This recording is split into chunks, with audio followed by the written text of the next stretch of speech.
The International Olympic Committee could ban dozens of athletes from the upcoming Olympic Games in Rio for doping. The IOC announced it was re-examining samples from the 2008 Beijing Olympics and the 2012 London Games. Committee President Thomas Bach says the use of new scientific methods could prevent past cheaters from competing in the Rio Olympic Games in 2016. This was a very targeted test, and what pleases the IOC with our zero tolerance policy is that the testing's catching up.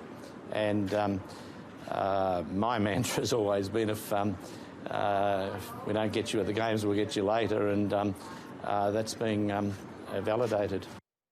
Well, let's cross to Moscow where we can speak to William Denselow. William, what's the Russian reaction to these developments from the IOC?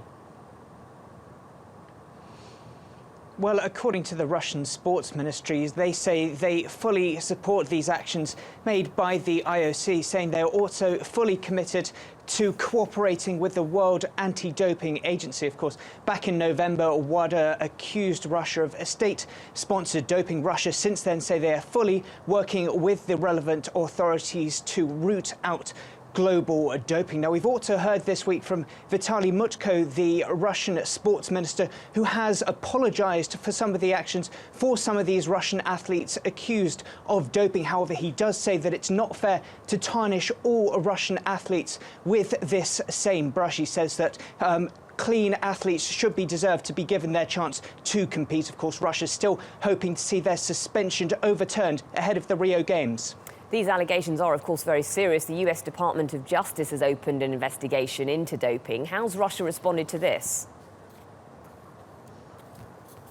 Well, Dmitry Peskov, who's a spokesperson for the Kremlin, has called this investigation from the DOJ. He's met it with a degree of skepticism, also questioning whether this is more overreach coming out of the United States. Of course, Russia this week have even threatened to sue the New York Times over a recent article relating to allegations of state-sponsored doping at the Sochi Winter Games. Now, Russia have maintained that they are willing to work with authorities, but Russia's sports ministry have in the past described some of these attacks and allegations of what they call an information attack. Now, in the past, relating to comments in that New York Times article made by Russia's anti-doping laboratory chief, the former one, Grigory Rodchenkov, Russia have maintained that his claims are totally untrue, and they've described him as a turncoat and slander from a turncoat.